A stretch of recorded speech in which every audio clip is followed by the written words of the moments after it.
ایک دفعہ کسی بات سے ناراض ہو کر شہنشاہ نے زہریلی نظروں سے نور جہاں کی طرف دیکھا تو اس نے بادشاہ کے غصے کو موم کرنے کے لیے کہا کہ ہم نازک ہیں اور ہم میں یہ تلخ و ترش برداشت کرنے کا حوصلہ نہیں۔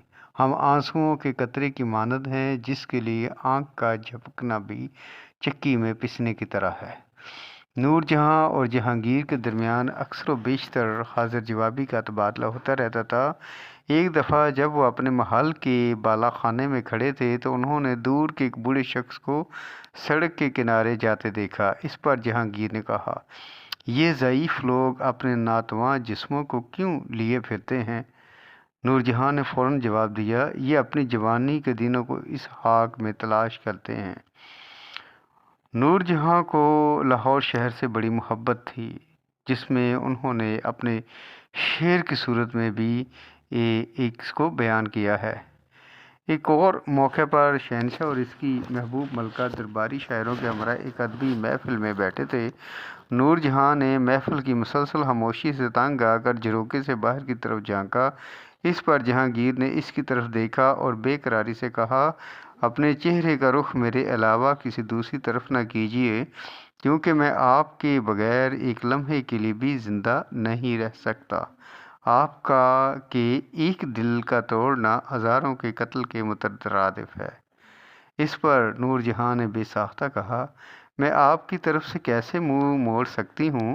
آپ تو میرے ارادوں اور خوابوں کی عبادت گاہ ہیں، اور عبادت گاہ سے منہ موڑنا بھی ہزاروں کے قتل کے مترادف ہے۔ نور جہاں کی زندگی کے ادبی پہلو پر بات ختم کر کے اب ہم ان کے نشیب و فراز سے پرسفر زیست کا احوال بیان کرتے ہیں۔ مرزا غیاث الدین بیگ نے صفوی دور میں ایران سے ہندوستان کا سفر اختیار کیا تو راستے میں قندھار میں اس کے ہاں اس بختور بچی نے جنم لیا، جس نے آگے چل کر نور جہاں کے نام سے تاریخ میں اونچا مقام حاصل کرنا تھا۔ غیاث الدین ذہین آدمی تھے، ایرانی روایات کے شناور، سخن فہم، خط شکستہ کے ماہر۔ انہوں نے اپنی شخصی خوبیوں کی بنا پر جلد ہی دربار اکبری میں اہم مقام حاصل کر لیا۔ نور جہاں اور مہر النساء کے حسن اور ذہانت نے شہزادہ سلیم کا دل موہ لیا، لیکن اکبر بادشاہ کو دونوں کا سنجوگ کسی صورت قبول نہ تھا۔ انہوں نے 17 برس کی عمر میں مہر النساء کی شادی مغلیہ دربار کے اہلکار علی قلی بیگ سے کر دی، جسے بعد میں شیر افغن کا خطاب دیا گیا۔ شادی کے بعد اس کی تعیناتی بنگال میں ہوئی۔ اگلے 12 برس مہر النساء نے ادھر گزارے، وہیں ان کے ہاں ایک بیٹی پیدا ہوئی جس کا نام لاڈلی رکھا گیا۔ اکبر بادشاہ کے بعد جہانگیر تخت نشین ہوئے۔ ان کے دل میں شیر افغن کی دربار سے وفاداری کے بارے میں وسوسے تھے۔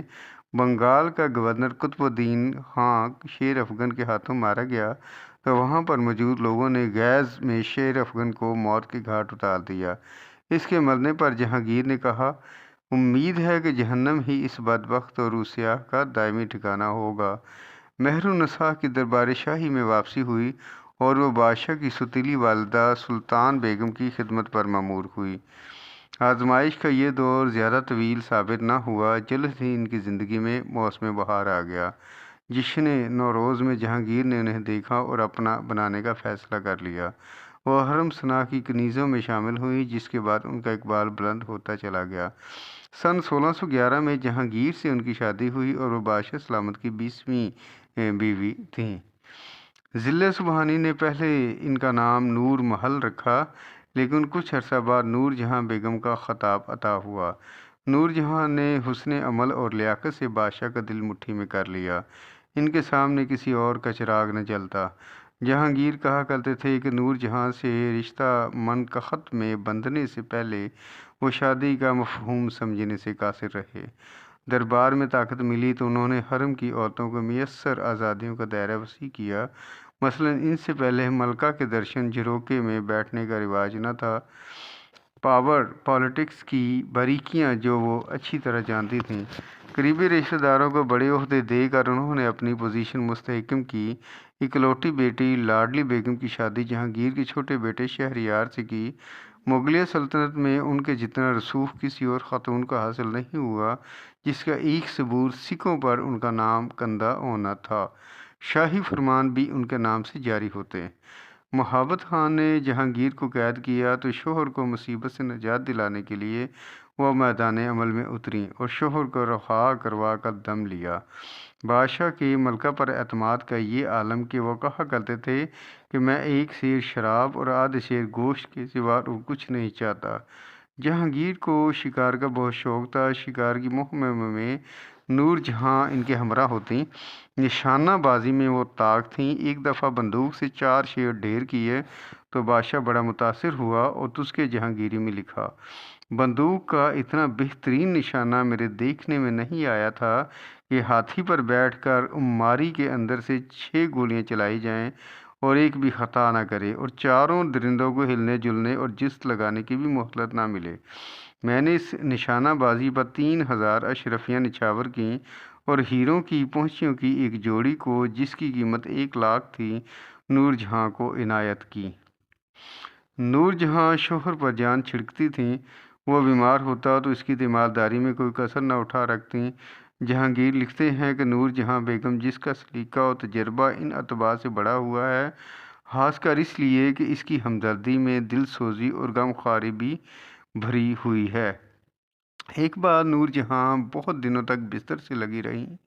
ہندو اور مسلمان طبیبوں کی کسی دوا سے افاقہ نہ ہوا تو تشویش بہت زیادہ بڑھ گئی۔ اس صورتحال میں حکیم روح اللہ نے علاج کی ذمہ داری اپنے سر لی۔ اس حکیم حاذق کی دوا نے اثر کیا اور ملکہ رانی بھلی چنگی ہو گئیں۔ اس پر جہانگیر کی خوشی کا کوئی ٹھکانہ نہ رہا۔ تو اس کے جہانگیری میں وہ لکھتے ہیں کہ میں نے اس شاندار خدمت کے ضلع میں حکیم روح اللہ کو اس کے مناسب حال منصب سے سرفراز کر کے 3 مواضع اس کے وطن کے قریب بطور ملکیت عطا کیے اور حکم دیا کہ حکیم موصوف کو چاندی سے تولا جائے اور جو چاندی اس کے برابر ٹھہرے وہ اسے انعام میں دے دی جائے۔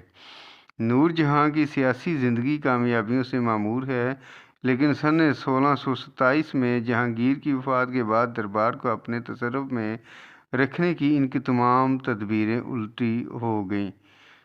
وہ اپنے داماد کو شوہر کا جانشین نہ بنوا سکیں اور شاہ جہاں بادشاہ بننے میں کامیاب ہو گیا۔ نور جہاں جن کے نام کا سکہ چلتا تھا گوشہ گمنامی میں زیست کرنے پر مجبور ہوئیں۔ شاہ جہاں نے 2 لاکھ روپیہ سالانہ وظیفہ مقرر کیا۔ کہا جاتا ہے کہ شوہر کے مرنے کے بعد انہوں نے زندگی بھر کبھی سفید لباس زیر تن نہیں کیا اور اپنے اختیار سے کبھی کسی شادی کی تقریب میں نہیں گئیں۔ سن 1645 میں 17 دسمبر کو نور جہاں کا انتقال ہوا اور وہ لاہور میں